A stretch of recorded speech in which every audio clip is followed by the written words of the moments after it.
Hi, I'm Heidi Gaiman from HeidiGaiman.com, and this is video number 7 for He Calls Me Loved, which is our study of Isaiah. It's a sprint through Isaiah. If you want to grab the book, you can get it under the Studies Available tab at HeidiGaiman.com, He Calls Me Loved.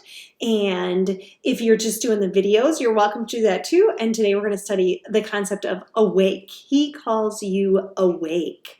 We're going to look at Mark 14, verses 32 through 42 for the concept of awake. I want to give you a little bit of the context of Mark 14. We are in the Garden of Gethsemane with Jesus as we read through this passage. So we're talking about Holy Week here. We're talking about that time immediately before Jesus is arrested and taken under imprisonment.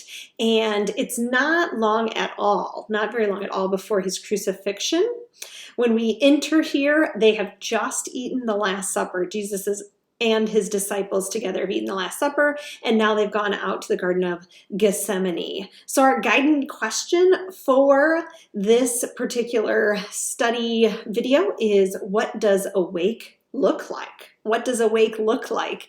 I think we can answer that in a fun way. We can answer in a very spiritual platitude way of, well, our eyes are open, or, well, we know about Jesus, but we're going to look a little bit further in depth. What is awake and what does it look like in our own lives?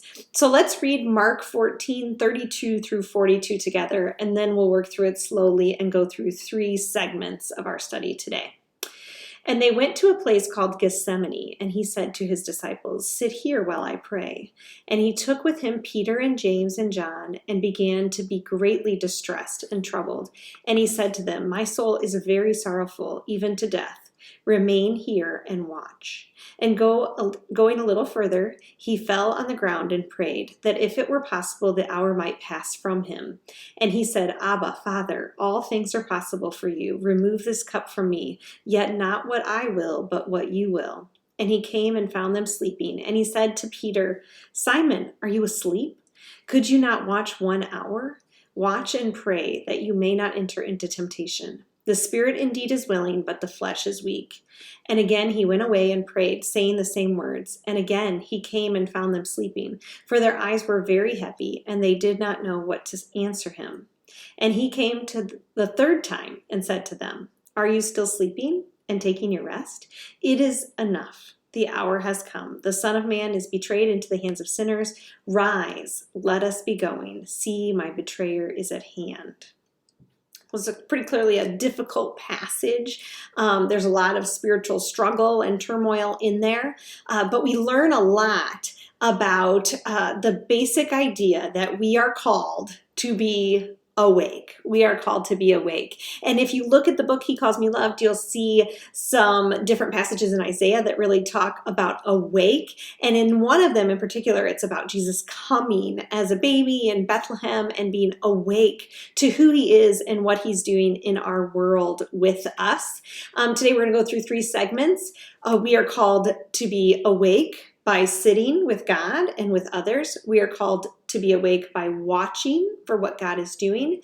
And the last segment, we are called to be awake by keeping our spirits willing and asking for strength in the flesh.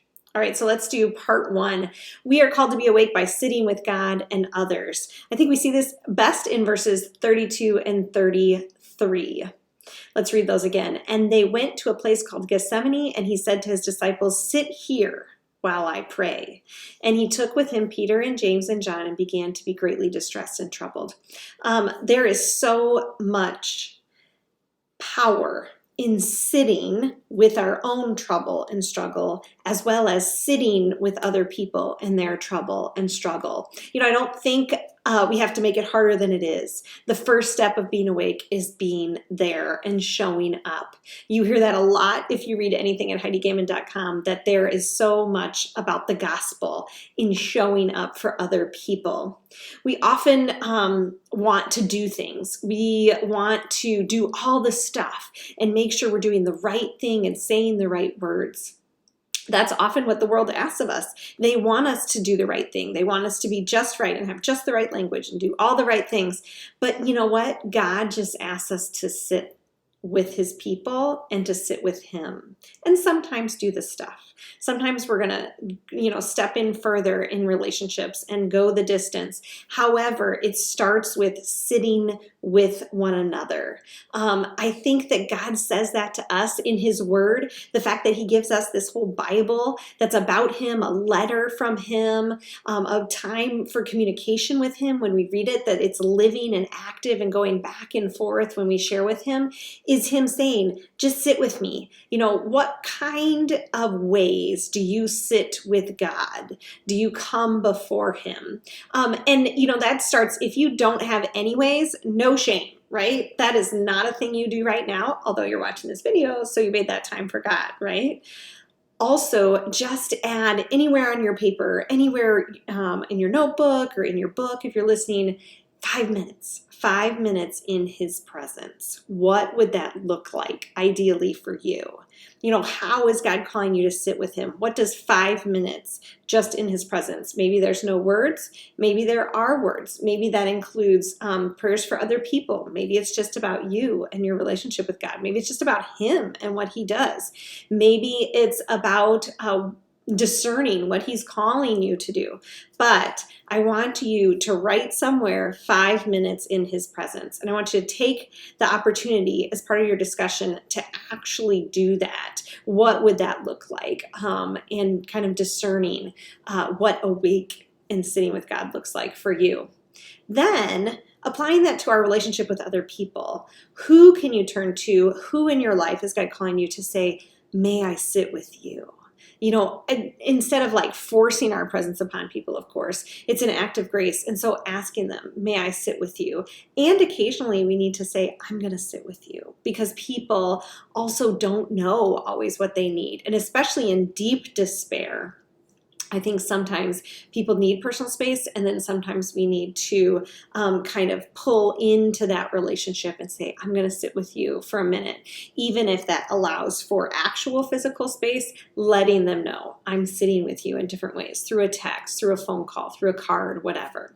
And so that is the first step of being awake, is sitting with God and with one another.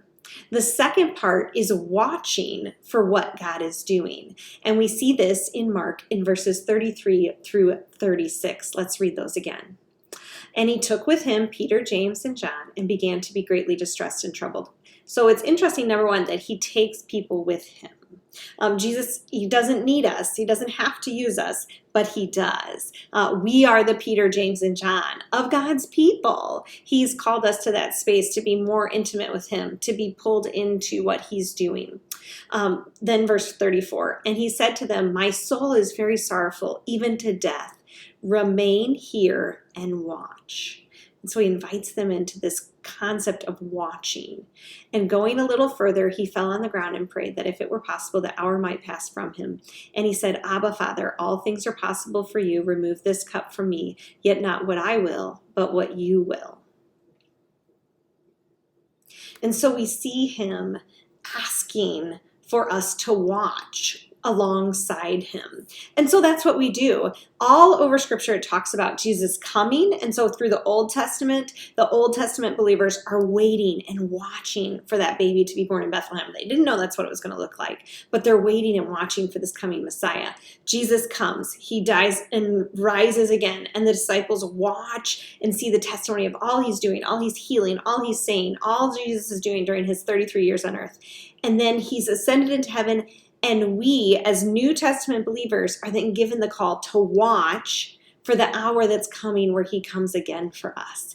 Our God does not desert us. And that's an important reality of what we do here on earth, that we say to one another, God is not deserting you. I am watching with you.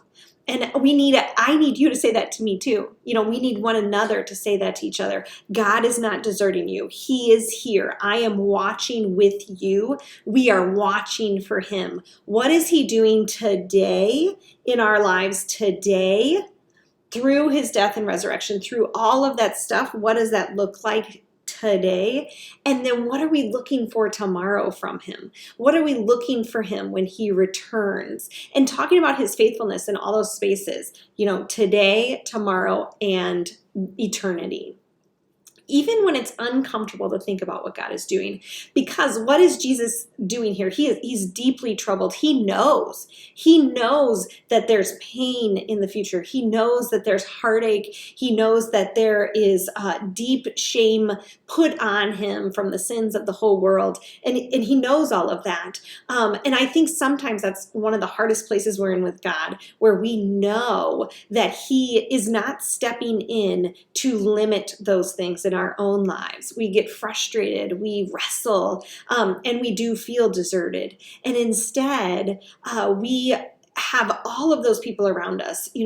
Jesus had Peter, James, and John who needed to stay awake, to pray alongside him, to watch for what God was doing alongside him, but they couldn't do it, right? They couldn't stay awake. And so then we also need forgiveness for one another. We need forgiveness in our own hearts and lives when we have failed to see what God is doing.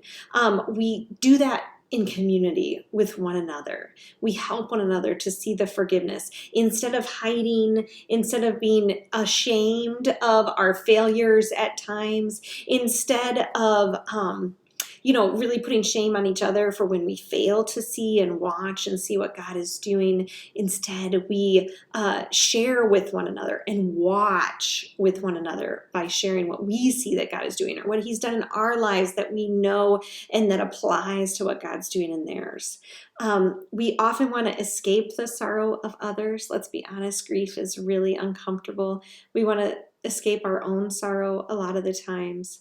What is the value of being awake with one another? What is the value in sitting, but then also watching for what God is doing? It can be uncomfortable. It stretches our own spiritual lives because we say, I'm having a hard time seeing it here too, and being honest about that. Or I can see what God is doing, but it's deeply uncomfortable, and that stretches my ideas of who he is and what he's capable of. But always returning one another to Jesus, that he loves us, forgives us, he died and rose for us, that he sends the Spirit as a helper inside of us, that he gives the Spirit for groans when words really can't express the pain. Those are great and precious promises of God that help us to watch and sit with one another in our sorrow and in our trouble. The Mark passage really tells us, keep watch in the form of prayer in particular. I think that's really helpful that Jesus connects those two ideas for us, that watching often is praying, and recognizing the need of others, writing it down, spending some time in prayer for one another, and then actually praying together and doing that with eyes wide open in a very real way. And the scripture is there for us when we don't have words. The Holy Spirit is there for us when we don't have words, but we do take time and dial in to saying prayers, to sitting in a quiet prayer space, even when the words don't come. That's a powerful thing that we learned from the Mark passage and from Jesus' experience. The last part is we stay awake by keeping our spirits willing and asking for strength in the flesh. We are mortal people. We are people in these bodies that are breaking down, and that can be a hard thing. We often fail to rest or understand what kinds of rest we need. And Jesus instead gives us this concept that we are both spirit and body put together, that both those things are important. Yes, we're going to need rest, but he can do some big spiritual stuff, that we are not limited to just these physical bodies. And then also in the spiritual stuff and everything, we are still physical bodies that he will give rest to, very real rest and restoration to when he comes again. So let's read verses 37 through 42 to look at that a little bit closer. 37, and he came and found them sleeping, and he said to Peter, Simon, are you asleep? Could you not watch 1 hour? Watch and pray that you may not enter into temptation. That you can see God working. The spirit indeed is willing, but the flesh is weak. He recognized the part of Peter that wanted to do it. And I think that's such a gift of grace of God, that he recognizes in us that we are complex people, that we are not just our failures and our temptations, but that we are also all of this other stuff of belief and faith and love and grace. Verse 39, and again he went away and prayed, saying the same words. And again he came and found them sleeping. Their eyes were very heavy, and they did not know what to answer him. You know, how often do we feel like that? We have no idea how to answer God. And he came the third time and said to them, are you still sleeping and taking your rest? It is enough. Like, we're done with this. And I really appreciate that God has that place where he's like, it's enough. It is time for this particular struggle to end and open the door to a different thing. And the same is true for the struggles of this world in general. He's coming back. There is a time where that everything will be enough, and the hour has come. And he says in verse 41, the Son of Man is betrayed into the hands of sinners. Rise, let us be going. He still brings them along, my betrayers at hand. He still includes them in it. And so we do have weak flesh. It's the reality. And recognizing that is important. Our bodies can only do so much. You know, there is a place for self-care and taking care of ourselves so that we can go do the serving, so that we can do the watching. That is really important. There's a place for boundaries there. We have a closer place, something above self-care called Jesus care. You know, Jesus, we have to let him tend to us and care for us more than just us trying to take care of ourselves. And I think sometimes we stop at self-care. We stop at our boundaries and we forget to let him come in, give us insight and discernment and soul rest through his great and precious promises and through his grace, you know, living and active in his word and being tended to by his people. You know, we can't do this just on our own, on our self-care platforms. Jesus in Matthew 26:41, which is the parallel passage to this Mark passage that we're reading today, says, watch and pray that you may not enter into temptation. The spirit indeed is willing, but the flesh is weak. It's the exact same thing, right? And knowing that Jesus very clearly sees our weakness of flesh, but also sees who we are in body, soul, mind, spirit, strength, and all of that good stuff is very comforting. He sees all of us, loves us, covers us with his grace.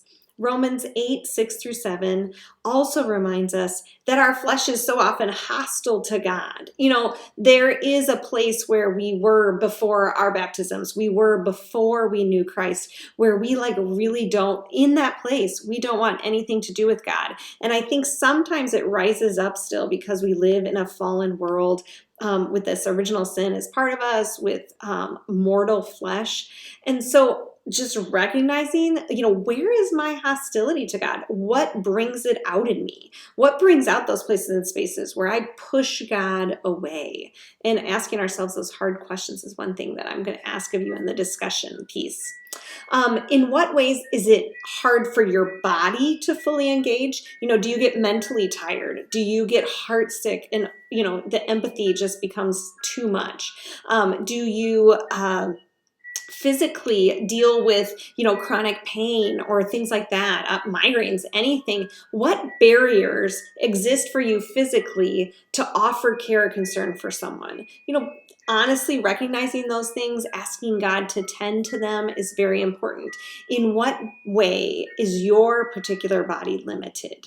And in what ways are we just limited because we do live in a body? But also recognizing what can God do in that? You know, how is he breaking those barriers? And also, how is he going around them? Because he doesn't need them. He can do it in another way. I'm so thankful that God doesn't judge us by our ability to stay awake. You know, so often we are like teenagers who could sleep in our whole lives every day till like noon and 2 o'clock, right?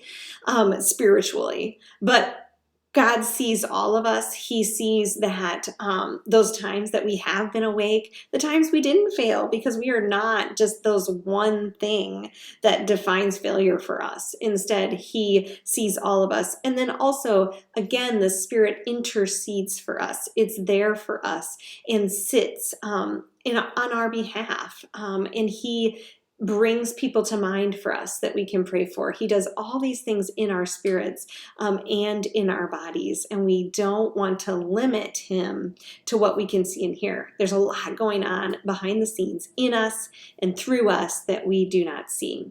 And so to look more at the concept of awake, and He calls you awake, this week in He Calls Me Loved, you'll look at Isaiah 9, 26, 50, and 52 for more He calls you awake. And until next time, I leave you with the knowledge that you are His loved child and that He is working wakefulness in you and through you to this world that desperately needs to know about Him.